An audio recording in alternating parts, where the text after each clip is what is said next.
Hari Om. Good evening. A very warm welcome to all of you. Please come. Let's invoke the blessings of the Almighty and listen to the teachings of Lord Krishna.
Vasato ma sadgamaya tamaso ma jyotirgamaya mrityorma amrutam gamaya Sahana vavatu Sahano bhunaktu Sahaviryam karavavahai Tejasvinavadhitamastu Ma vedvishavahai Om Shanti Shanti Shanti Hari Om Tat Sat Shri Chinmaya Sadgurave Namaha.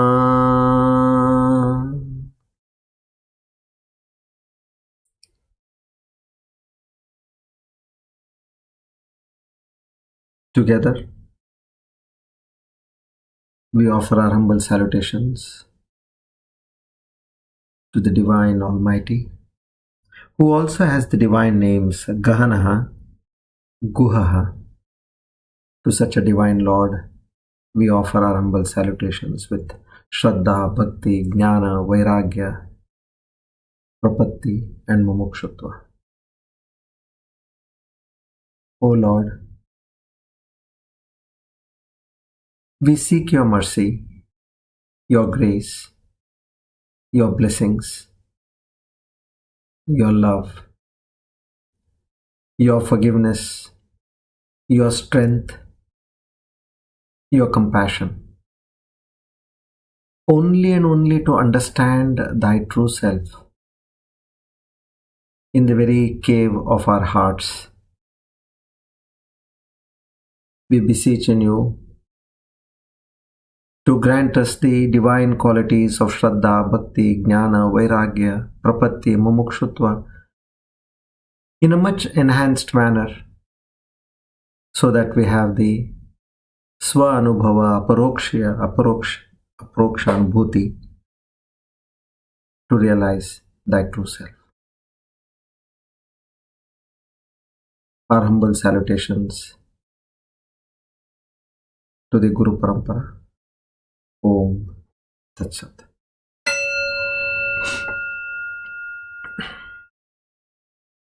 Today, by the grace of the Almighty and the blessings of the Guru Parampara, we are on our Divine Discourse number 359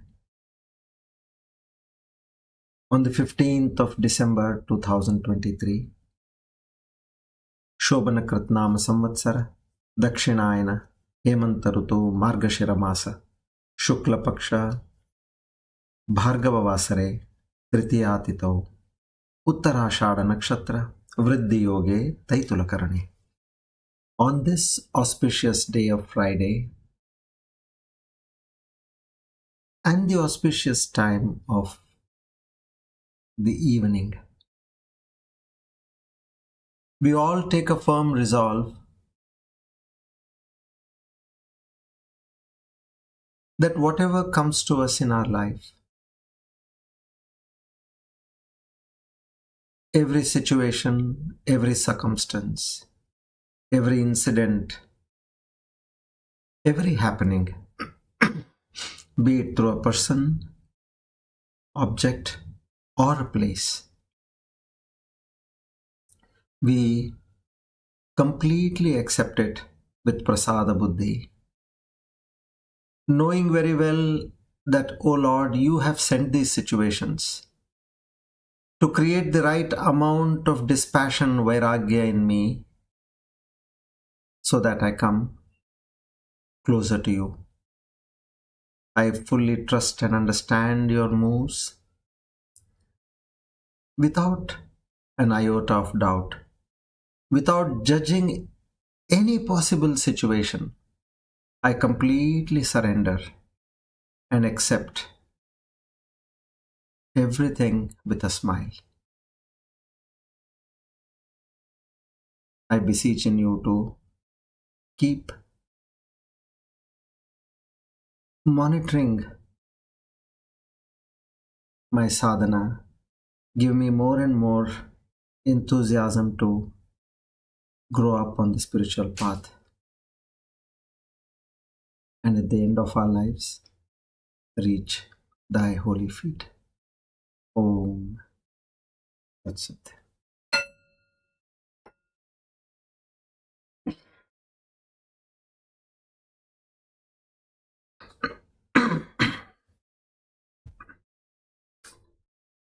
Good evening, everybody. A very warm welcome to all of you once again. It has been quite some time. Yes. Now, Lord Krishna is slowly and gradually preparing us. If you see, he is again and again focusing on Karma Yoga, primarily as of now. What is the result of Karma Yoga? Chitta Shuddhi, Chitta Ekagrata. Divine knowledge can only stay in a pure mind and a focused mind. So without the prerequisites, whatever be your vairagya in life, whatever be your mumukshutva in life, but that pre-essential qualification is a must. So in this verse 12, which we learned in the last session, he clearly talks about a karma yogi, where Lord Krishna is saying that this karma yogi renounces the fruits of his action. And because of this renunciation, he says, not that you don't get any result, or rather you get result only at the end of your life or in your post your death. No, he says immediately the result of renunciation of the fruits of action would be you attain peace, shanti mapnoti. And on the other hand, the one who is not a karma yogi, who desires for the fruits of one's action, and that is how these ignorant jeevas, they get entangled in the karmas. So as our main caption for the day is, of this particular lecture is, how one can get rid of sorrows. It is in your hands. The more and more you do karma with a sense of doership, what happens? You get the punya and the paapa. Maybe most of our activities are not as per the prescription of the scriptures. So then eventually what happens is you do what is not to be done in ignorance again, and then that adds to the karmic account and it gives you papa, which as a result will give sorrows. So if one has to be free from sorrows in life, the first and foremost immediate step is you give up the attachment for the fruits of your action.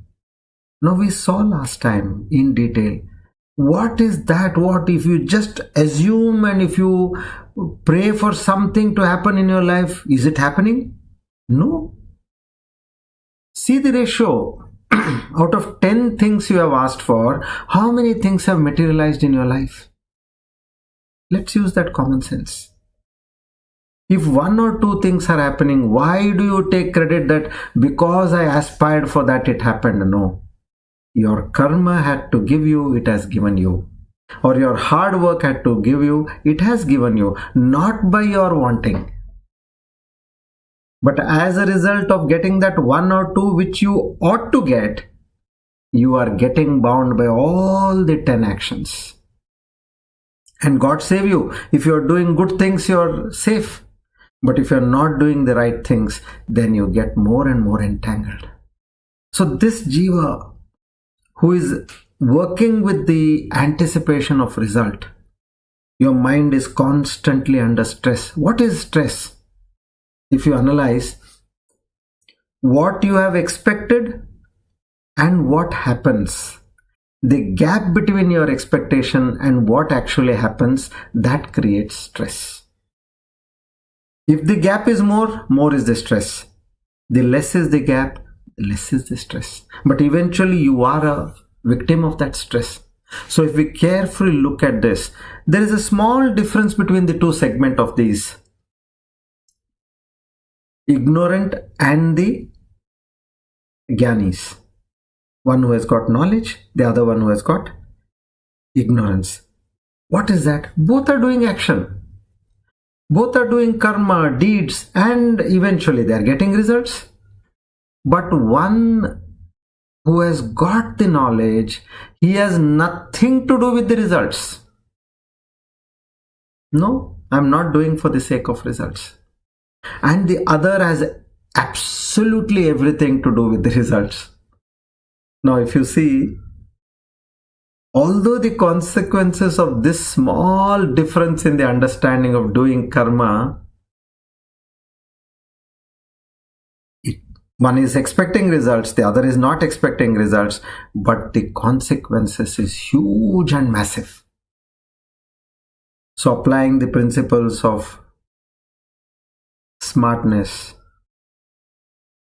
applying the principle of some common sense one has, when you know again and again that nothing is in my hand, and when you know that you are going to be benefited multifold, your mountain of paap which is there accumulated in the sanchita karma, once you start practicing this karma yoga, dedicating all your actions to the Lord, what happens? At one point, you slowly move towards gaining that knowledge, because the result is chitta shuddhi, chitta ekagrata. But the immediate result is peace also. What are we striving for in life? We are striving for peace. You get that on an immediate basis.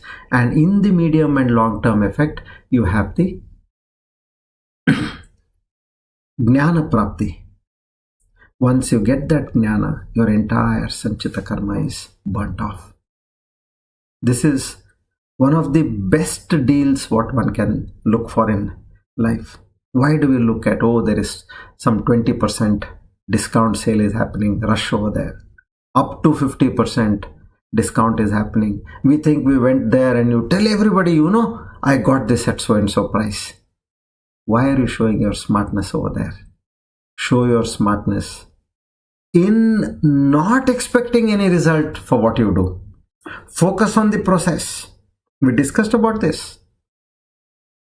Many of these great masters who are working on this, they said that goals had very little to do, but however, the process had very much to do with the results one achieved. So keep focusing on the result and know that you are an instrument in the hands of God.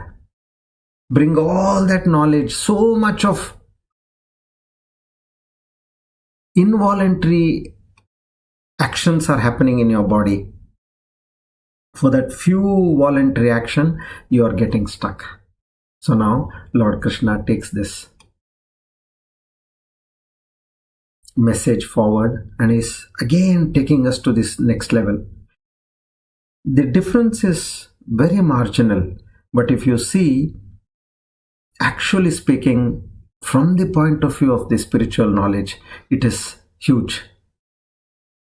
Although it may appear that it is marginal. So now let's move to the next level.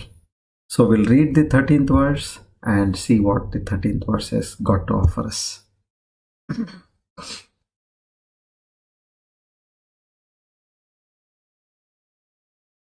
Shri Bhagavan Uvacha Sarva Karmani Manasa Sanyasyaste Sukham Vashi Nava dware pure dehi Naiva kurvan karayan. See here, beautifully told again. Sarva karmani manasa. Sarva karmani. He did not say sarva karmani sanyasya.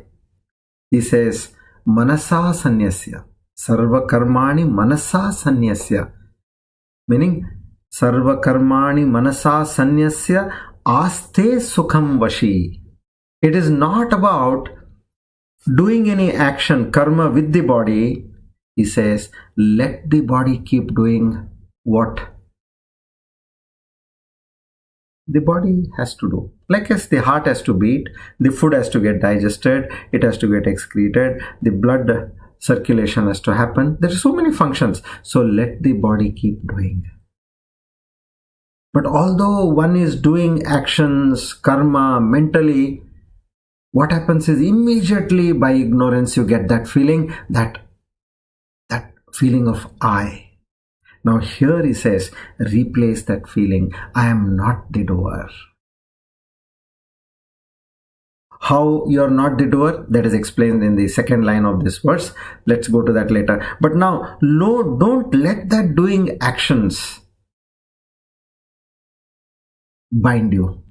Rise above that very thought that I am doing that action.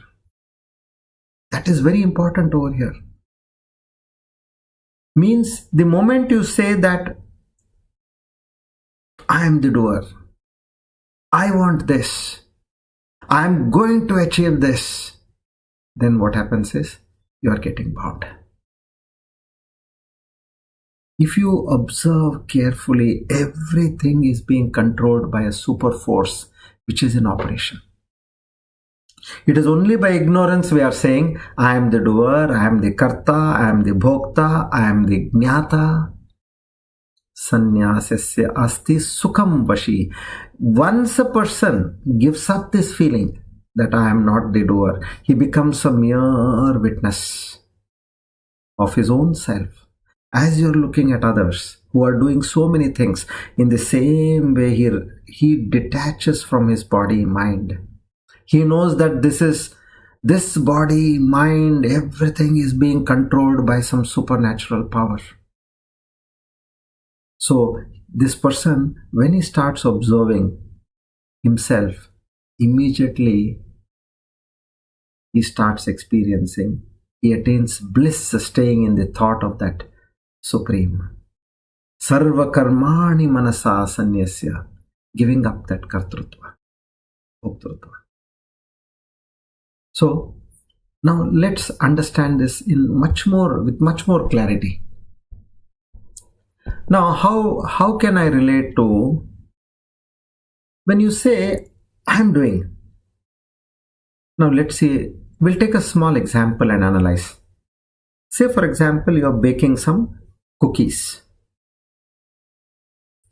So what happens when you bake cookies? You mix the ingredients, you give it a right shape, and then you put it in the oven. So all this you are doing, you say, I'm doing all these actions. Okay. But who makes the cookies actually rise and turn golden brown? The color, what you had kept inside the oven was different. The size of the cookies, what you had kept in the oven was different. But once the oven is on, the oven's heat and the chemistry, not yours.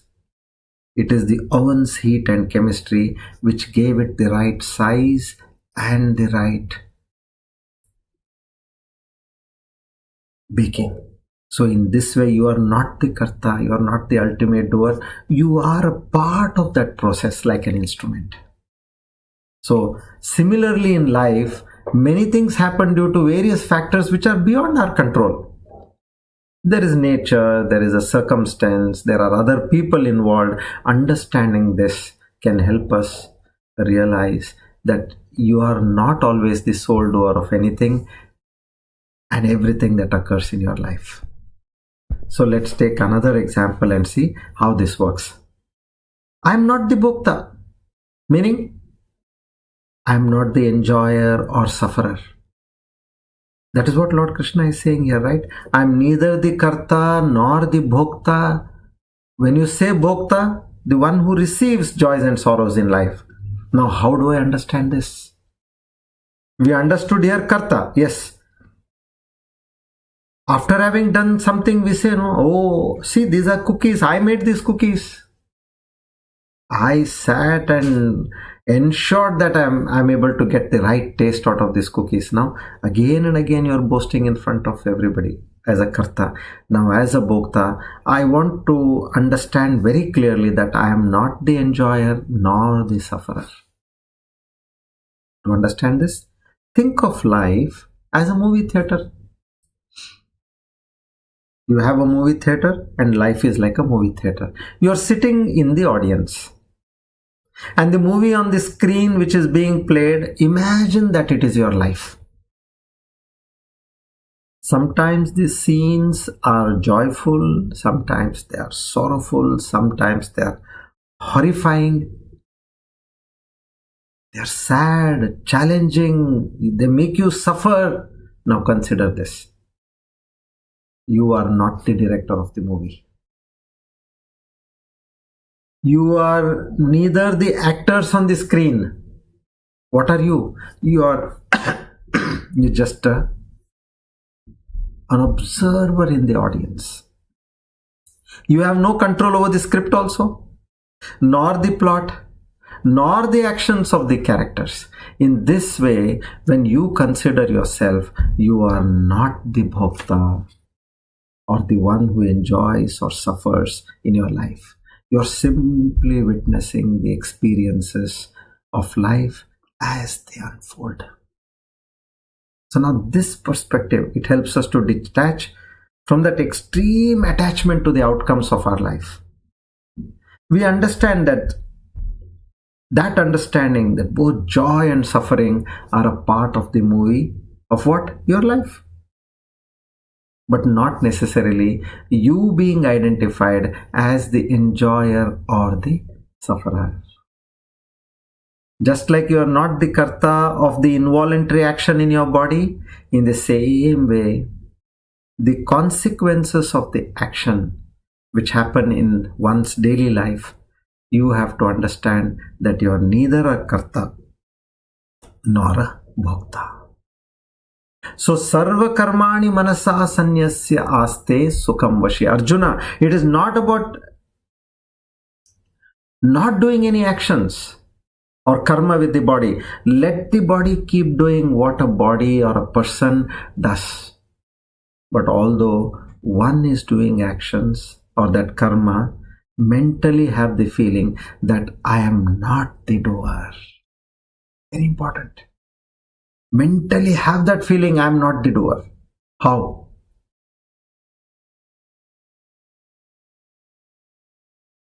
This we will learn in some time. Now what happens is, how does such a thought bring change in your daily life? I'm giving a simple example. Now in a traditional family, you have a lot of rituals.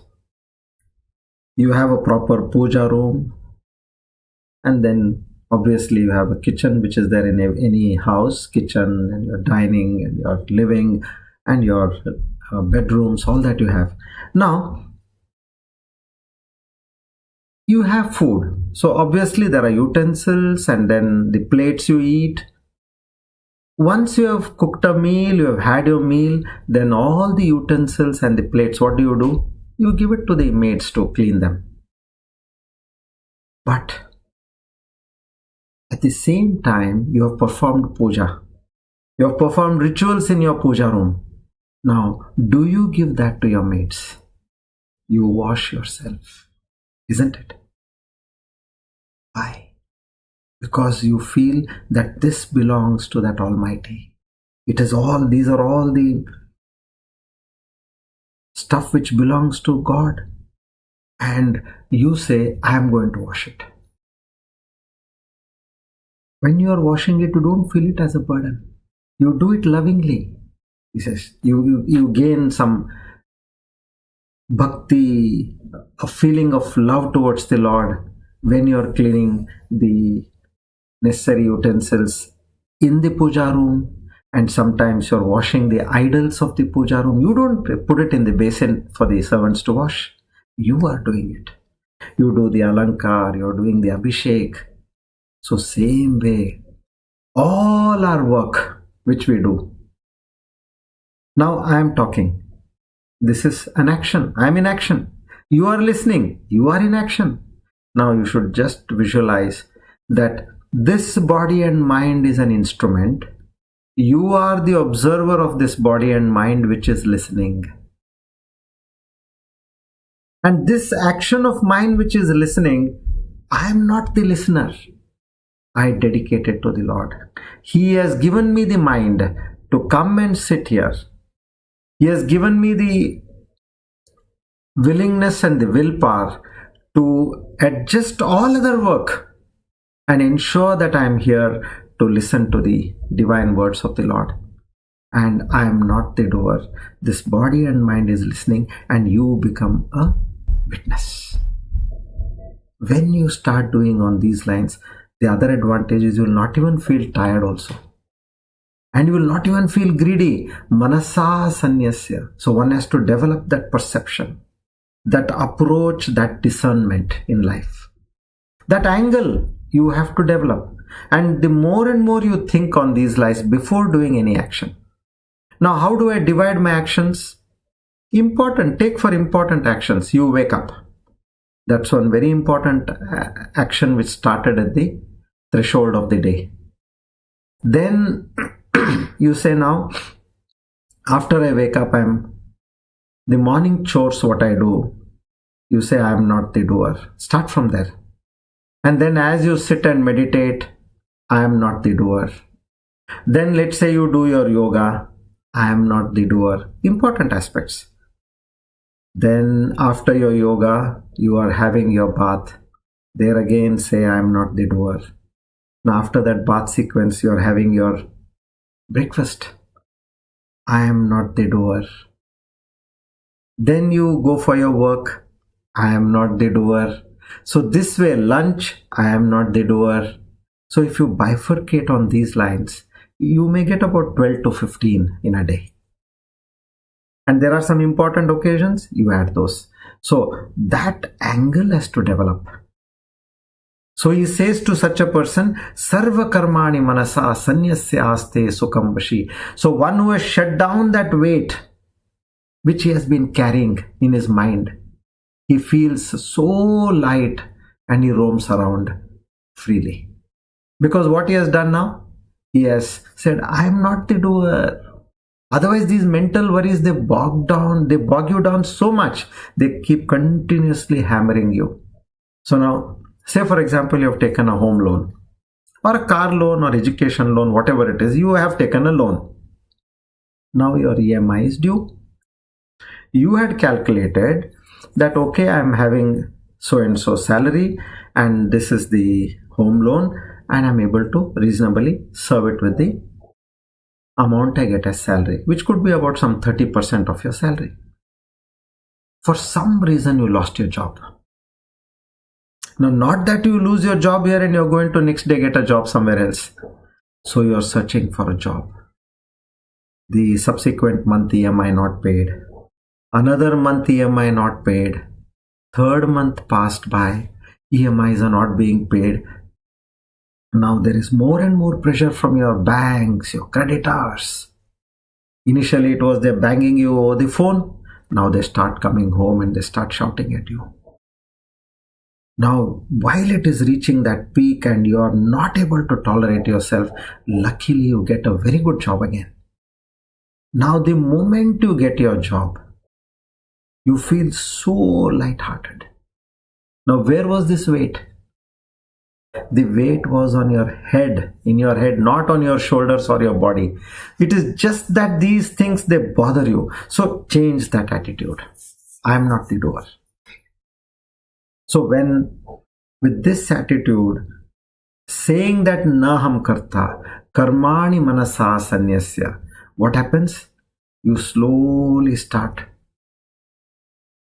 understanding that there is something which is monitoring every situation which a jiva gets in life, and this jiva, with a little amount of swatantra buddhi, independence, it has got in doing whatever he could do, right, wrong, for pleasure or for with grudge or with jealousy or with a sacred thought.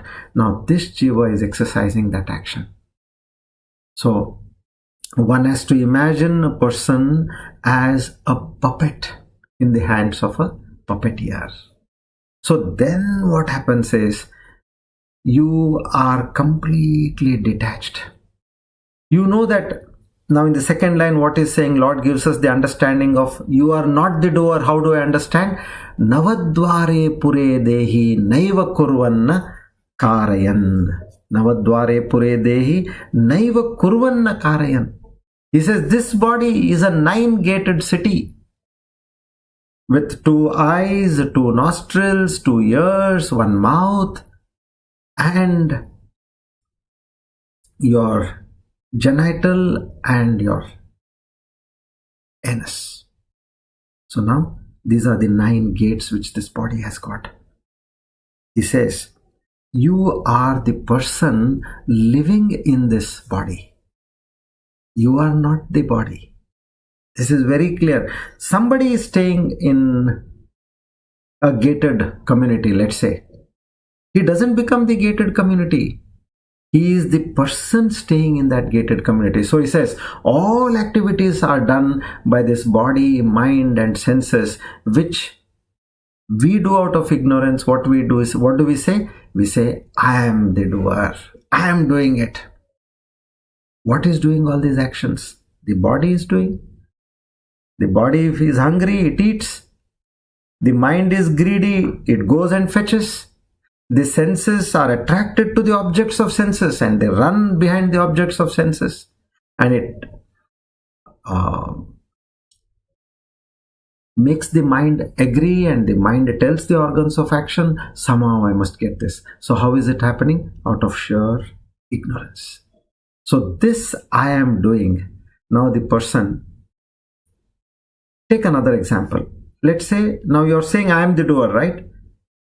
You may be a very intelligent person. You may be a very handsome person, a very beautiful person, a very smart person.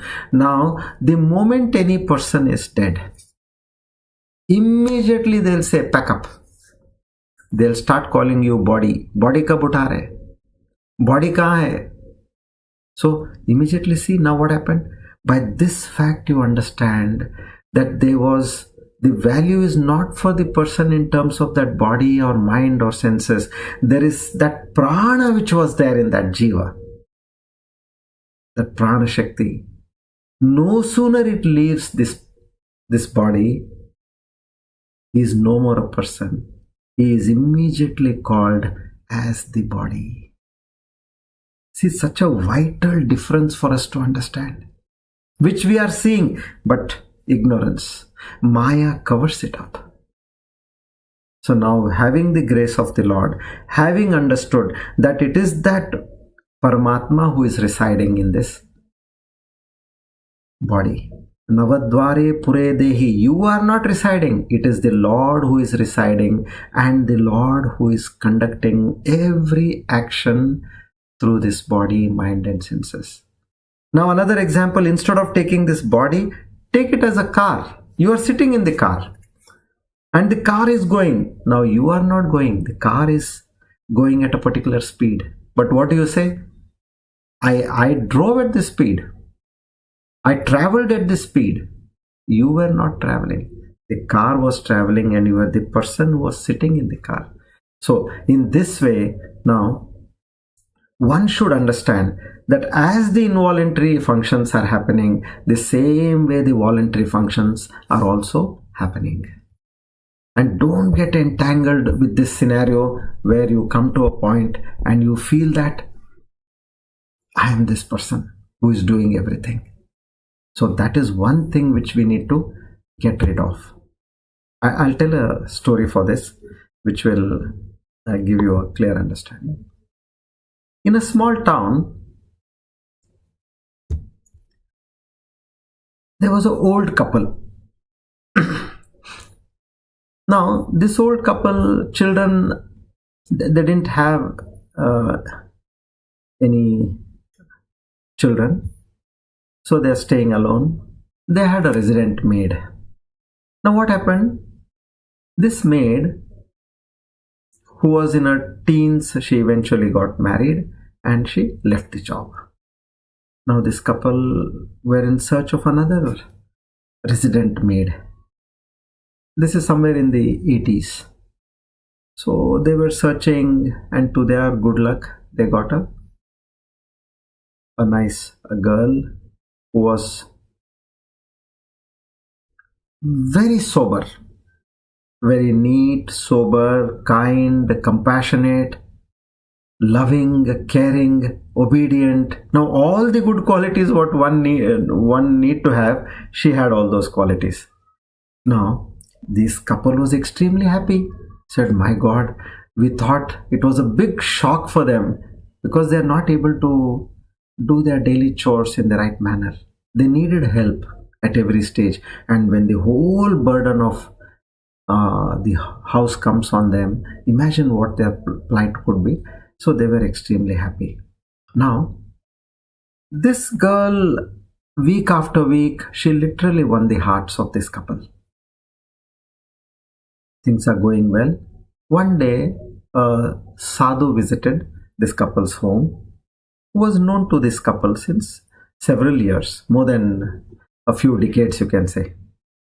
Now, after the meal, this couple was telling the sadhu, sorry, look, so and so thing happened. Our earlier resident maid got married, and then for a brief short span of time we were literally suffering, and then by God's grace we got this girl. And they were praising the girl to no lengths. Now the sadhu called the girl and he asked her, who are your parents? That child said, I don't know, my parents are very weak, but they did mention to me that they got her when she was a small baby.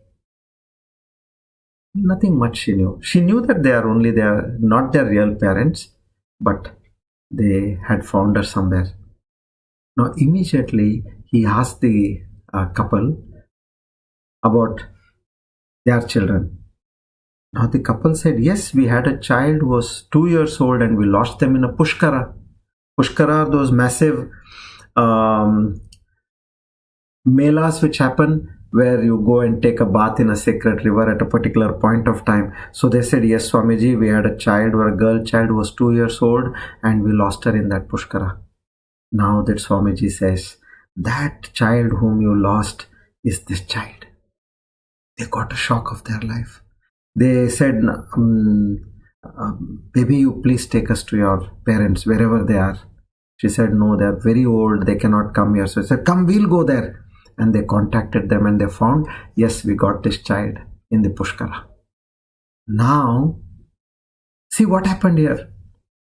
After knowing that she is the daughter of the house, does this daughter continue doing her chores? No. She continues to do everything she was doing. Karmani manasa sanyasya. Not as a resident maid, but as the daughter of the house. Her karma did not change. She was serving food to them, cooking food, serving food, washing their clothes, cleaning the house, washing the utensils, whatever she was doing the same thing, but the attitude in her mind changed. Earlier, she was doing for the sake of money, and as though that they were their Malik and Malkin. But now what happened? She says, they are my parents. And now what is from the parents' point of view? They were giving her, say, maybe some 2,000 every month as a resident maid. But will they give her 2,000 at the end of the month? No. Now they say, everything is yours. Attitude change. That knowing the fact, what you were ignorant, although the child was yours, but you didn't have the knowledge that it was your child, nor the child had the knowledge that this couple was their parents. That differentiation which they made earlier as the child and the employer-employee, that differentiation is no more. Now they understand they are all one family. Now with this new feeling of oneness, they start understanding and living life where they feel that we are not doing anything for each other. So Arjuna, such a karma yogi too, Lord Krishna says, they keep doing karma in the state of oneness. Now initially to understand, Lord is different, I am different. Okay, from the bhakti bhava you do that. But once you start gaining this knowledge by jnana, you know that you are nothing other than the Lord himself. Because without that jiva which is coming from the Almighty, you are not there.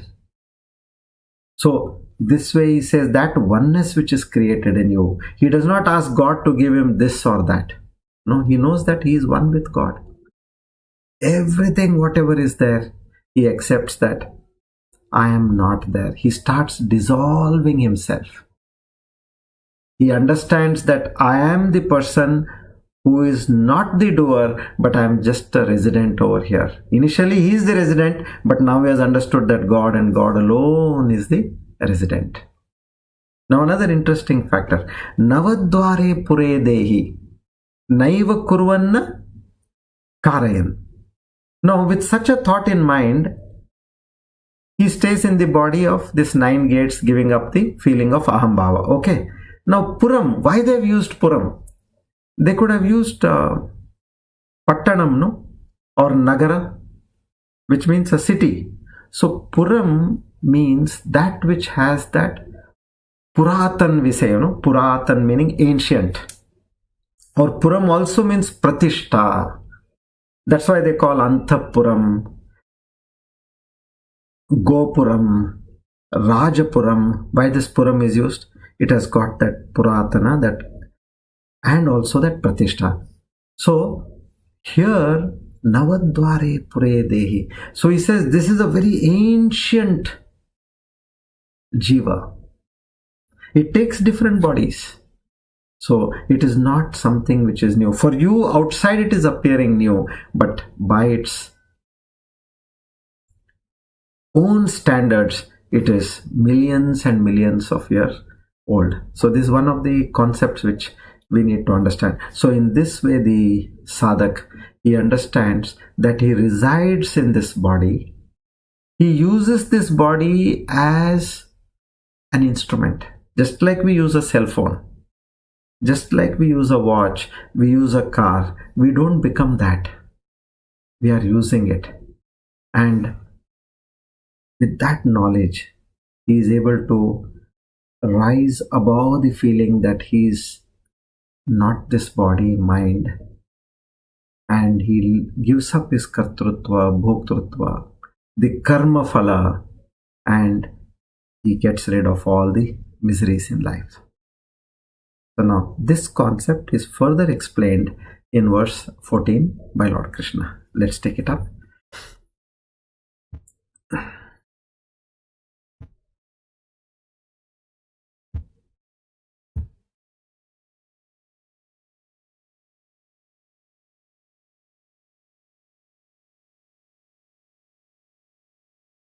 Shri Bhagavan Uvacha Na kartrutvam na karmani lokasya srujati prabhu na karma phalam sanyogam swabhavastu pravartate.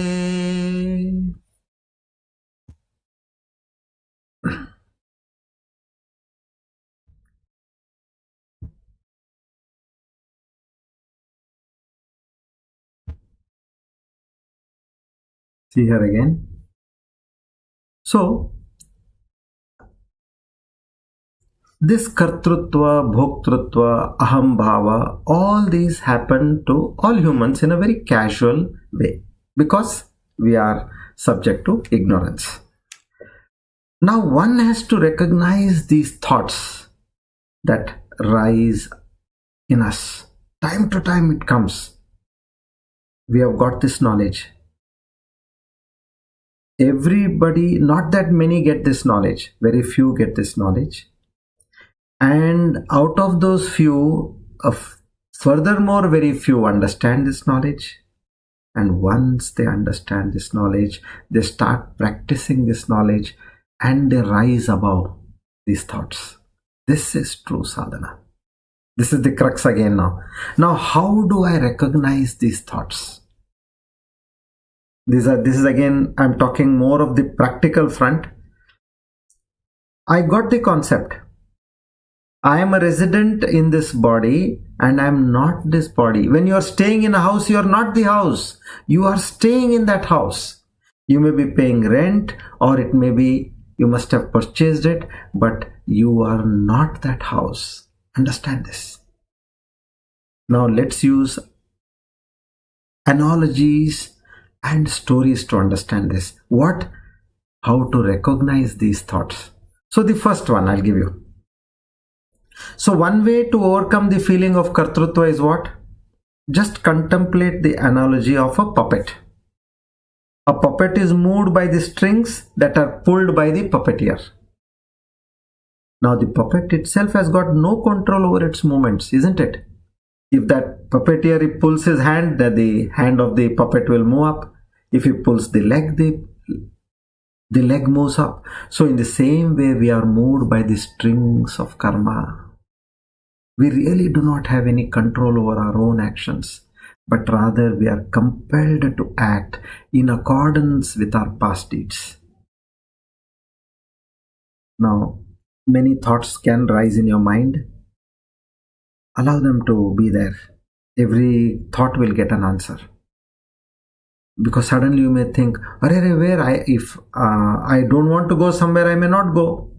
Or there could be a thought where I want to do something good, but eventually I do something not so good. So we'll get answers for that. So this is one way. Think that you are a puppet. Okay, this is one aspect. Now second, another way to overcome the feeling of kartrutva is to study the same story of Arjuna in the Gita. Now we all know Arjuna was a great warrior who was to fight a battle against his own relatives. Suddenly he was encompassed with the doubt and fear, and he asked his charioteer Krishna for advice. Now what did Krishna explain to Arjuna? That he is not the true doer of his actions, but rather he was simply an instrument in the hands of God. He told Arjuna, surrender your ego. and to act in accordance with what he is meant to do, meaning what his dharma is, what his duty is, without attachment to the outcome of his actions. Now, Arjuna took Krishna's advice to heart, and he went on to win the battle. But he never had the feeling of any sense of pride or accomplishment, because he had taken that knowledge threadbare. He realized that he had simply been a tool in the hands of God. So this is another way. First one is puppet and puppeteer. Second is what Arjuna did in the Mahabharata. Second. Now third analogy I'll give you. Imagine you are a wave in an ocean. The wave may think that it is a separate entity from the ocean, but in reality it is simply a manifestation of the ocean itself. Now, simple analogies, apply your mind so that you are able to get this concept. Understand, the wave has got no independent existence. It rises in the ocean and it falls in the ocean in accordance with the law of nature. Isn't it? So, applying these analogies, try to understand the concept. Take the concept of the voluntary actions and the involuntary actions also, and slowly start changing that neural pathways in your mind. What was formed? I am the doer, I am this body. Now, you may also get a thought, how do I say that I am not this body?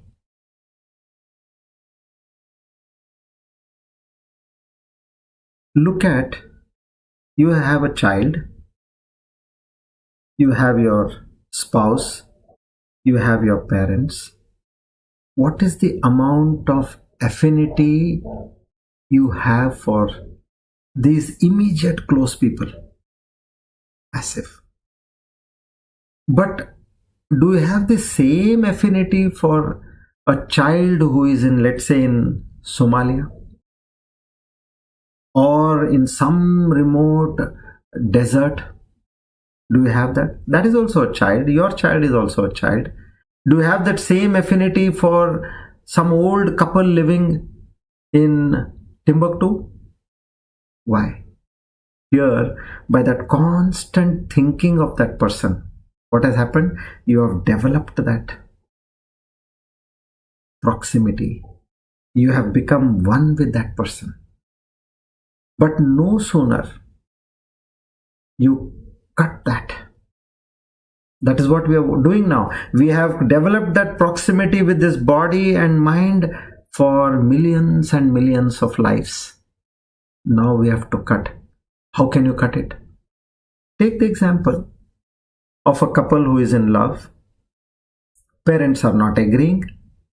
Eventually they go against their parents and they marry. And then they stay for a few years and they seek divorce and they fight for their divorce. Now they become greatest enemies. Now how this change happened? When they were in love, they were constantly thinking about each other with that love, compassion and kindness in their heart. But at one point, when they got to know that this person is not worth it, this person is not what he truly was, some negative thought came in and then they changed their version. So what happened? They became enemies. So in the same way, it is all in the mind. Dearest person for whom you fought with the world. Now see, in a few years, you are able to change that conception or that understanding. In the same way, it is possible here. Maybe we had this great feeling that this is the body, this is mine, this is mine. No. Take these facts and constantly churn it in your mind. Get that straight, hard and straight, that this is all ashashvata. It's not permanent. And it is shunya. Once you get to know these facts, what happens is that knowledge, you change your neural paths and you will become a a distinct observer or a witness to these facts. Now I will tell you a small story. There was a sage known as Vashishta. He had mastered the Vedas and the scriptures, and he was known for his wisdom and compassion.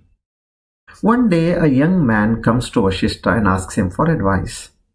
Now, the young man was feeling lost and confused in life. He didn't know what to do with life because he is working with expectation of certain results and it is not happening. So, he is completely challenged and he is getting drowned day by day. Now he goes to Vashishta. Vashishta gives him a piece of advice. After listening to him carefully, Vashishta tells that young man, imagine there is a pot of clay. Now the pot may think that it is separate entity from the clay, but in reality it is simply a manifestation of the clay itself. Meaning what? There was a lump of clay. Now that clay got a shape and it has become a pot. The pot has got no independent existence. It is created and eventually it may get destroyed also. Who created it? The potter. Now Vashishta tells that man, you are like that pot. You may think that you are a separate entity from God, but in reality you are simply a manifestation of God himself. You are no independent existence. You are created and destroyed by that God and God alone. But just as the pot had no control over its own creation or destruction, neither do you have control over your own creation or destruction. Now this young man is getting to understand. He's very smart. Vashishta tells him, you are simply a wave in the ocean of God. Your only purpose is to be, meaning watch. Now this young man, he was deeply touched with Vashishta's words. He realized that he was living in ignorance all along, and he thought that he was the master of his own.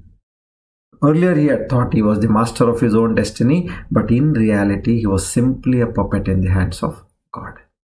So he surrenders to his ego. He surrendered his ego to the Almighty. He realized that he is not the doer of his actions, but rather he is simply an instrument in the hands of God, and is at the will of God. So thereafter, as you know, Shanti Mapnoti. Now he was able to experience peace in his life. He understands he is an instrument, and that consciousness, using this instrument, which is the jiva, is operating in this world, in interaction with various other jivas in this world. And whatever is the outcome which God has decided is happening. So there is no expectation. He was also mindful of the fact that he is not the true doer of his actions, and he acted in accordance only to God's will. So now this way we have to overcome the feeling of kartrutva in us. See, these simple aspects, if we are able to grasp this, overcoming kartrutva, meaning we are very, very close to realization. Where is this ignorance? It is in the mind. Do you mean to say that as I start studying this more and more, I start getting this jnana more and more, the consciousness in me will increase? No, grossly mistaken. The consciousness which is in Sri Ramakrishna, which is in Sri Sharadamai, which is in Swami Vivekananda, which is in Swami Chinmayananda, the same amount of consciousness you, me, and everybody whom we know has. You might not have taken a single class of Vedanta, but the amount of consciousness which is there in all of us is equal. Then what is the difference? Only thing is that our mind is clogged with ignorance. What happens as you listen to these Vedantic talks, these divine scriptures? The ignorance which is in the mind, it slowly starts going away. This ignorance is like a cloud which is covering the sun or the moon. So the moment the cloud passes away, you will see that bright sun or moon shining to glory. So we have to drive the ignorance which is in the mind. And now what mind has, by the power of Maya, which has set in ignorance by default. What is this ignorance? That I am the doer. I am the giver. So that ignorance finally melts down and you accept yourself as a puppet in the hands of God. No sooner you accept that you are nobody here. Yes, you are nobody. The jiva goes out of your body. Where are you? So once you get the simple aspects in your life, then that ignorance is driven and that's it. You immediately get established in that Paramatma Tattva. So this way, I am a karta. Say that I am not a karta. Now if you say I am a karta to my own life, there are so many organs working within my body, my heart, my lungs, my kidney, my liver, my pancreas, my brain, my nervous system, blood circulation, digestion, excretion. Who is doing all this? One simple aspect I tell you, now there are 100 billion neurons in our brain. What is 1 billion? 100 crore. So 100,000, 10,000 crore neurons are there in our brain. And these neurons, some of them are working at a speed of 400 kilometers per hour. That is their speed at which they're working in the brain. Do we have any idea of this? So I have no kartrutva. And do they take your orders or instructions? Tell me. Hey heart, stop functioning. No. You are hungry. No, I don't want hunger. Does it listen to you? You ask it to function. You ask it not to function. No, it doesn't take your instruction. They are not at my command. Many a times you say, I am fed up in my life. Oh Lord, take away this life. Does it go? We have heard so many people saying, take me, take me. Where does it take? So this being the case, I just do some small task and I said, oh, I did this. You plant a small sapling and it grows. Over a period of time, it grows. You show everybody and says, look, I planted this tree and under my care and protection, see how well this plant has grown. I've built this house, I've built this factory. What did you build? You did nothing actually there. Somebody was building, somebody was paying them money. Everywhere you said, I paid them this much. I invested so much. I saw that everything went on time. I ensured that the quality of construction is good. I ensured that I got the best of the designs, best of the output. No. So now that tree which has grown under your care and protection, you talk about how well it has grown. What protection you are talking about? You don't even know from where that protection is coming. Your entire immunity system, you go somewhere, you catch a cold and you come and you talk of protection. Your own immunity is not under your control. So our life, when it is not under our control, we don't know how many ways we are protected and enabled. But for my just little actions, I say, I did it. So what a sadhak should do is, whenever a thought or a feeling comes in our mind that I did this, you should laugh at yourself. Literally laugh at your own self and say, when my life itself is not in my hands, I am not the doer. Then how come for the actions of this life I take ownership? So this is purely out of ignorance. Then who is the karta? Eshwara. So when such a marvelous functioning is happening in this body and mind, within me, whatever is happening within me and outside me, who is the doer? Eshwara himself. Without his sankalpa, wish, nothing happens here. Trunamapina chalati desenu. Even a blade of grass will not move without his permission. Without his anumati, meaning his wish, without his anugraha, his grace, nothing happens here. So when a sadhak looks at his actions, he clearly understands that with this perspective, he is not the karta. Rather, this thought, feeling that I am the karta has come only to drown me. Because Maya is acting on me. It wants this jiva to go to the next birth. And I don't want that to happen. So here this sadhak has understood. He recognizes these thoughts.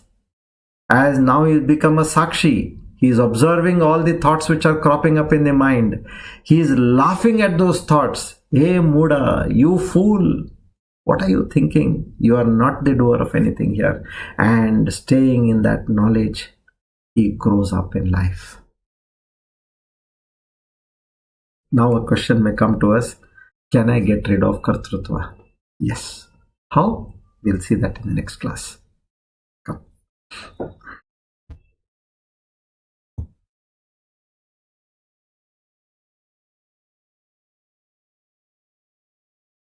Shri Krishna Arpanamastu.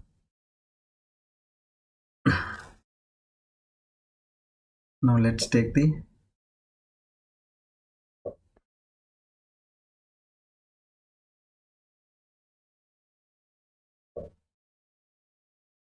Shri Vishnu Sahasranama, verse 41, 382 and 383.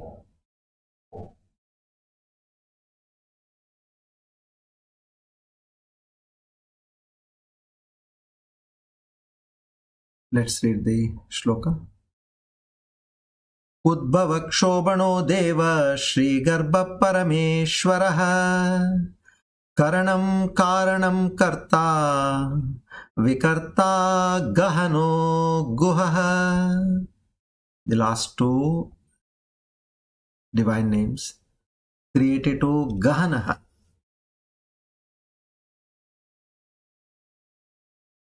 The unknowable, one who cannot be comprehended by any of the known instruments of knowledge, one who is not an object of perception, but is the very subject and the perceiver in all sense organs. Gahana. Now 383. The last Divya Nama in this shloka. Guhaha, one who dwells in the cave of the heart, meaning one who is the very core of every living creature. He is concealed with the equipments, and hence he is described in our scriptures as one who dwells in the cave of the heart. The Smriti describes him as this Lord, the great Purusha, the witness who dwells in the cave most secretively. Now this is told in Vishnu Bhagavata. Gudo Guhashayaha Sakshi Mahapurushaha Eshwara. Mundokopanishad describes the self as Nihitam Guhayam. Again, the Lord himself says, I am not readily perceivable by all as I am veiled by my own Maya. See, we got an answer here. We are all veiled by that Maya. So unless and until God's grace is there, we take refuge in Him, we will not be able to understand, despite it being told to us innumerable times. In the Bhagavad Gita, Naham Prakashaha Sarvasya Yoga Maya Samavrataha. I am not readily perceivable perceivable by all as I am veiled by my own Maya. So to such a Lord, who is the unknowable and who is not perceivable by because of his Maya, we surrender deeply with the highest property as we can, and we say, "Oh Lord, please protect me. Give me that light to understand you. Give me that knowledge to feel you, to become one with you." Om Tat Sat.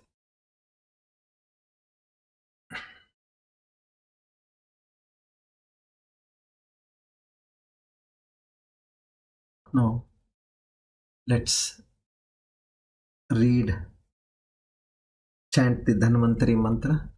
Om Namo Bhagavate Mahasudarshanaya Vasudevaya Dhanvantaraye Amrutagalashahastaya Sarvabhaya Vinashaya Sarvaroga Nivaranaya Trailokyapataye Trailokyanidhaye Shri Mahavishnu Swarupa Shri Dhanvantari Swarupa Shri Shri Shri Aushadha Chakra Narayanaya Swaha.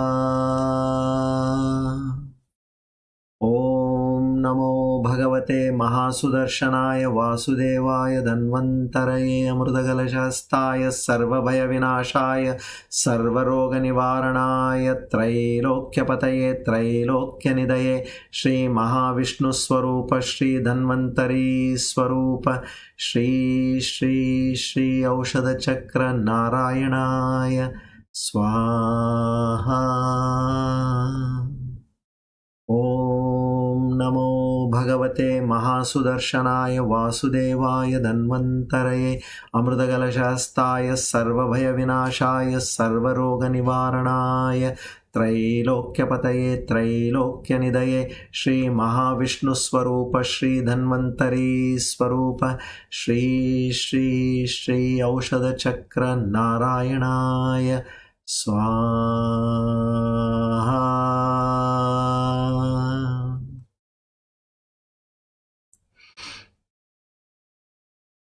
To the Lord of Dhanvantari, give me the requisite amount of health till I am able to achieve self-realization. Om Tat Sat. Please come. Now let's do the Sakshatkara Siddhi Yoga Dhyana. Here, very important mode of meditation is we are focusing on the mind, which means exactly we are doing what is now being propagated by Lord Krishna, where we are saying that I am the witness. I am not the doer. The mind and body is the doer. This purea dehi, now that is the doer. I am just observing. So now let's normalize our breath, prepare our mind with the pranayam principle of 1, 4 and 2. 1 is the inhale, 4 is the kumbhaka, holding your breath, and 2 is the exhale. And then again to the proportion of 1 you inhale. So let's do a few pranayam and then we start the Sakshi Bhava meditation.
Keeping our head, neck and spine in a straight line.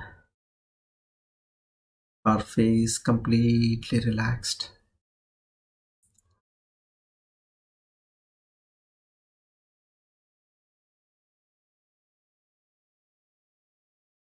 Especially our forehead.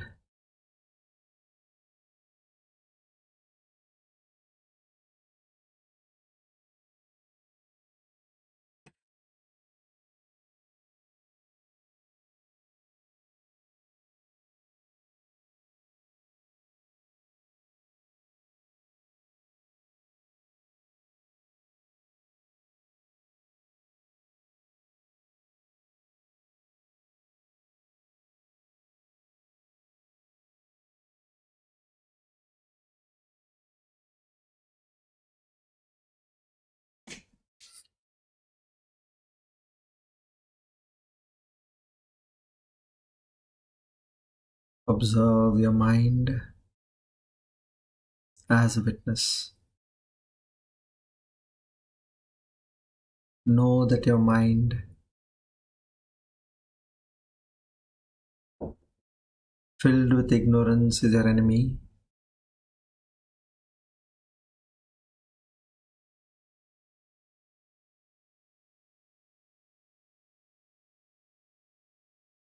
Shedding all the ignorance, your mind becomes your greatest friend.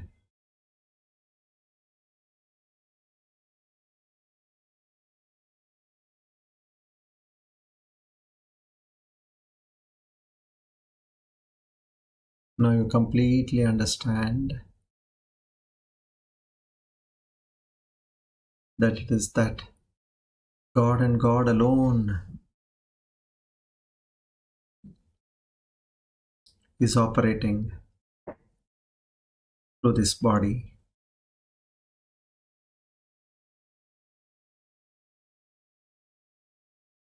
It is He who has created this body.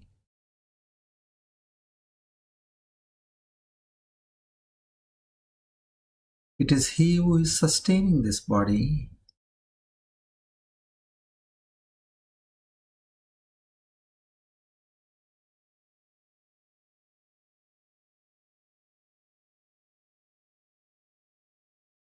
And one day, it is He who would bring this body to an end.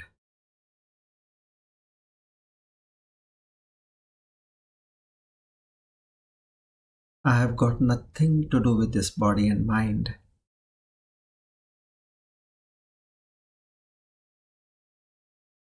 As I discard clothes,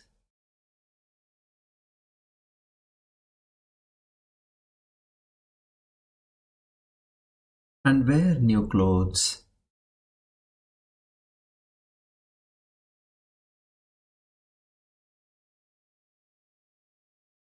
as I discard mobile phones and buy new mobile phone,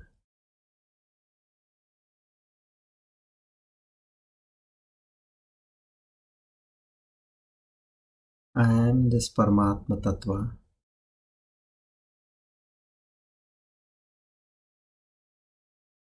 which moves from one body to another.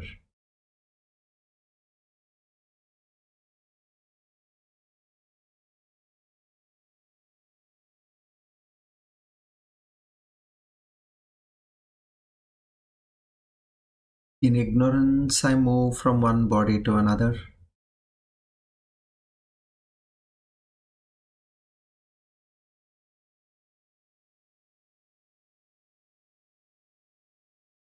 Having gained that knowledge,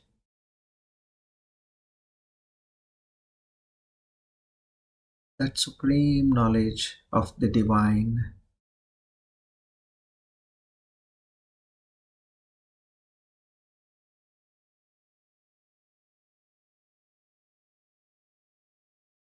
this jiva understands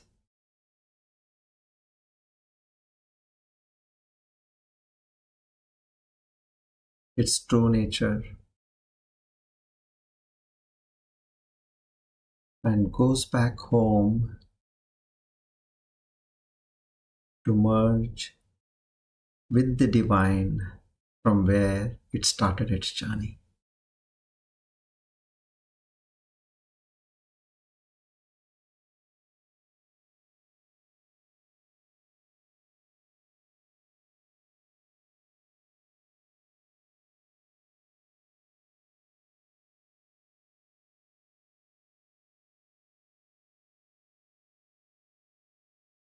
The scriptures guide us to our true address.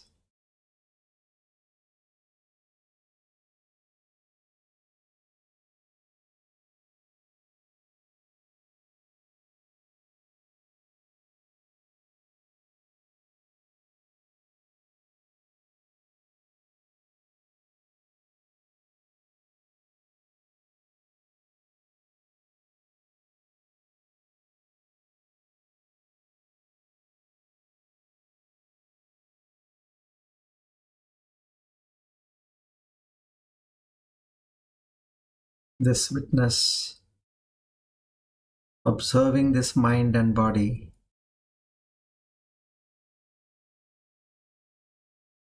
is none other than the Paramatma Tattva.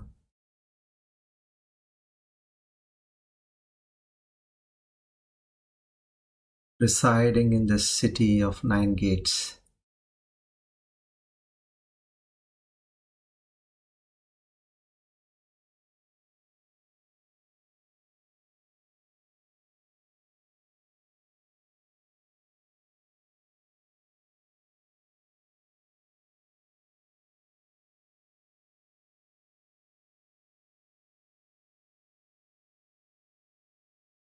Think deeply on these concepts.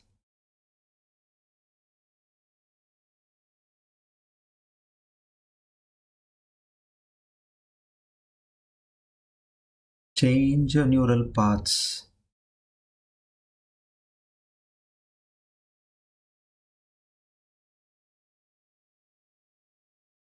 Drive away the ignorance.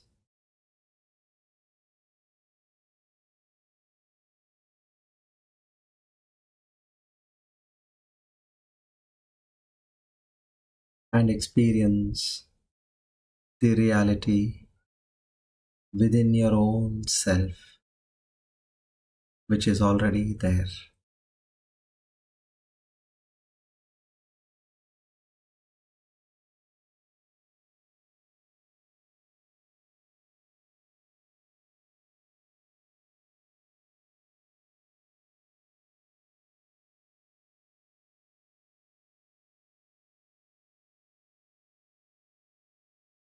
Om Purnamada Purnamidam Purnat Purnamudachyate Purnasya Purnamadaya Purnamevavashishyate. Om Shanti Shanti Shanti. Hari Om Tat Sat. Shri Chinmaya Sadgurave Namaha.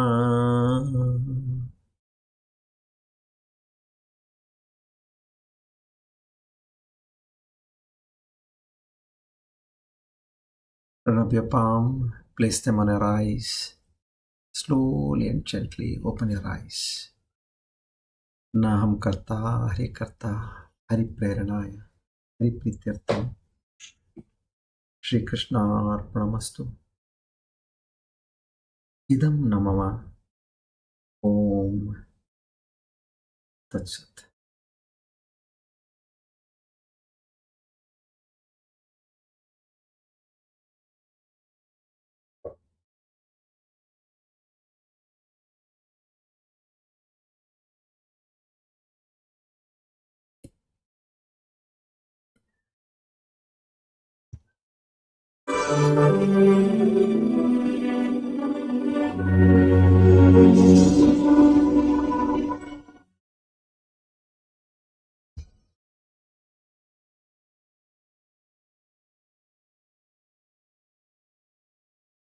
प्राप्य ध्येयम्